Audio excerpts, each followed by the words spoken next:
10-15 দিন পয়রা থাকলে এরকম অবস্থাই হয়। দুইটা প্রবলেম হয়েছে ফ্যামিলিতে, একটা ভালো খবর আছে, একটা খারাপ খবর আছে। ইন্নালিল্লাহি ওয়া ইন্না ইলাইহি রাজিউন। বিপিআরের দিন আমি প্রথমবারের মতো মামা হয়েছি। শুধু এতটুকু না, সামনের যত রাস্তা আছে এর থেকেও বেশি খারাপ অবস্থা। এখানে একটা মর্মান্তিক দুর্ঘটনা ঘটে।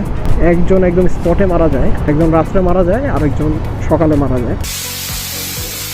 আর সবসময় আসার পরে মোবিল দিবেন।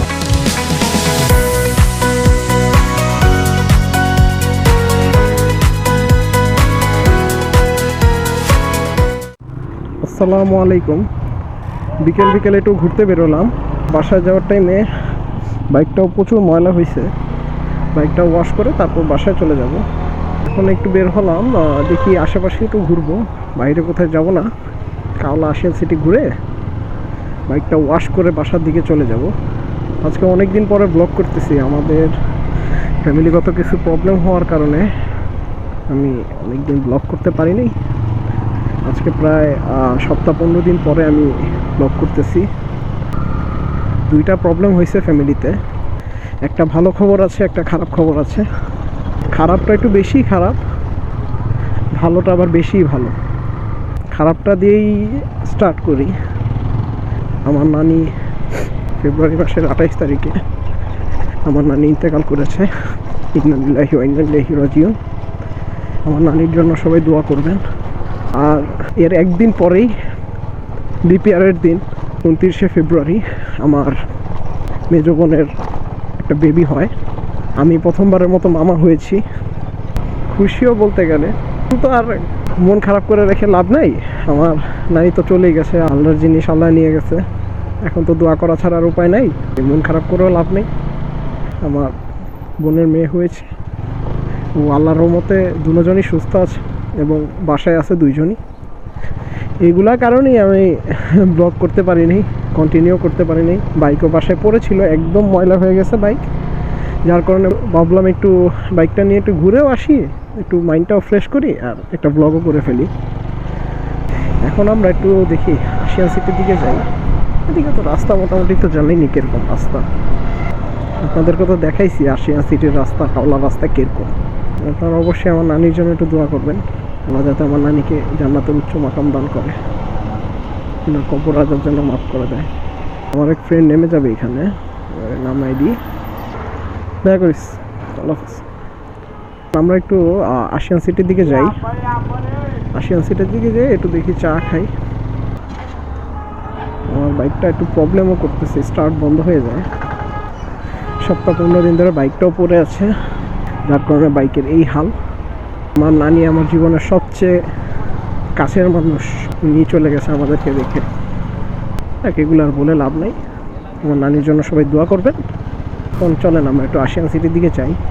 দেখেন আমাদের পয়সা বাজারের রাস্তা এরকমই, এখন অভ্যাস হয়ে গেছে আমাদের। আমার স্টার্ট বারে বন্ধ হইতেছে বাইকের। আল্লাহরে, আমি সেদিন বলছিলাম মনে আছে যে এই জায়গায় পানি উঠলে অনেক খারাপ অবস্থা হয়ে যায়। দেখেন, বুঝছেন? শুধু এতটুকু না, সামনের যত রাস্তা আছে এর থেকেও বেশি খারাপ অবস্থা।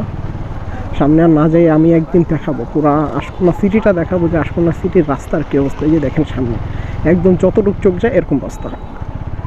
আমরা আশিয়ান সিটিতে ঢুকলাম। এখন একটা জিনিস মনে পড়লো, ফেব্রুয়ারি মাসের 23-24 তারিখের দিকে এখানে একটা মর্মান্তিক দুর্ঘটনা ঘটে। আপনাদের বলেছিলাম, আমার মনে আছে যে এই রাস্তাটাতে আমাদের থেকে অনেক ছোট ছোট যারা আছে বাইক টাইক পাইলে এখানে এসে টানাটানি করে। রাস্তাটা একটু ফ্রেশ তো, খোলামেলা, কারণ এখানে টান দেওয়ার জায়গা আছে। এই যে ঠিক এই জায়গাটাতেই আমি যেখানে আছি, ঠিক এই জায়গাটাতেই 23-24 তারিখের দিকে সন্ধ্যা 7টার দিকে এখানে একটা মর্মান্তিক দুর্ঘটনা ঘটে। 3টা ছেলে এখানে অ্যাক্সিডেন্ট করে একটা বাইকে, একটা সিএনজি মেরে দেয় ওদেরকে। 3জনই হুজুর ছিল, মাদ্রাসার স্টুডেন্ট। একজন একদম স্পটে মারা যায় আর 2জন হসপিটালে যেয়ে মারা যায়। একজন রাত্রে মারা যায়, আরেকজন সকালে মারা যায়। আমরা এখন হাতের বামে দাঁড়াবো, দাঁড়িয়ে দেখি 1 কাপ চা খাই। আমরা 2 বন্ধু আছি, 2 বন্ধু 2 কাপ চা খাই, খেয়ে আবার ব্যাক করতেছি।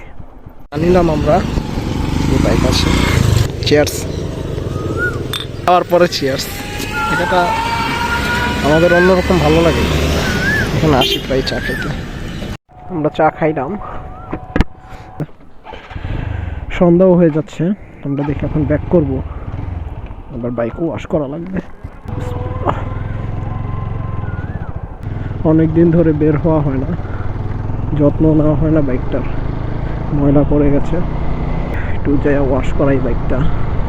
তোমরা যারা আছো আমার ছোটো ভাইয়েরা, প্লিজ একটু দেখে শুনে চালাই। এখানে তোমাদের সাথে তো দেখা হইলে তো আমি বলি যে বিশেষ করে আশিয়ান সিটিটা একটু বুঝে চালাইস, তো তাও আমি আমার ভিডিওতে বলে দিলাম, প্লিজ ছোটো ভাইয়ারা এখানে একটু বুঝে শুনে চালাইও। আর ইনশাল্লাহ ভালো করে চালালে কিছুই হবে না ইনশাল্লাহ, আল্লাহ ভরসা। আমাদের আশিয়ান সিটির ভাঙা রাস্তা সুর, পুরোটা রাস্তাই এরকম। আর বৃষ্টি আসলে তো আর বলার মতো কিছুই নেই, যেমন হওয়ার তেমনই হয়ে যায়। এখানে বাইক চালানোর মতো তো দূরের কথা, কিছুই করা যায় না, হাঁটাও চলা যায় না একদম। এই রাস্তাটা আমরা অ্যাভয়েড করি যদি বৃষ্টি আসে। ইনশাল্লাহ সামনে থেকে ভালো ভালো ভিডিও আপলোড দেওয়ার চেষ্টা করব। খালি আপনারা একটু আমাকে একটু সাপোর্ট করেন, তাহলেই হবে। তাহলে ইনশাল্লাহ আমি ভালো ভালো ভিডিও দেওয়ার চেষ্টা করব। আমরা কাউন্সিলর অফিস আইসা পড়ছি, এখন হাতে ডানে যাব, যে বাইকটা ওয়াশে দিই। মানে বাইক আছে, আচ্ছা আমরা এখানে রাখি। দেখেন অবস্থা বাইকের, কি অবস্থা দেখছেন বাইকের?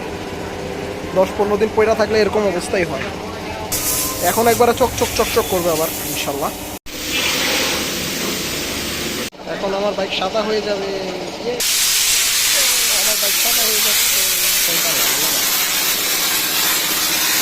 এবার একটু বেশি ময়লা হয়ে যাবে, পয়রা দিচ্ছে আবার।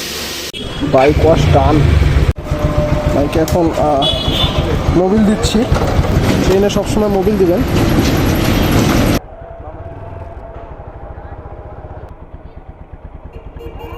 এখন বাসার দিকে চলে যাব, আপনাদের থেকেও বিদায় নেওয়া লাগবে, সন্ধ্যা হয়ে গেছে। আজকে আর কন্টিনিউ করব না। আপনারা ভালো থাকবেন, সুস্থ থাকবেন। তো আজকে আমি আসি, আল্লাহ হাফেজ, আসসালামু আলাইকুম। সবাই সুস্থ থাকবেন এই দোয়াই করি। এটা হলো আমাদের আশকোনা রাস্তার একটু ঝলক, হালকা ঝলক, সামনের অবস্থা দেখাবো না।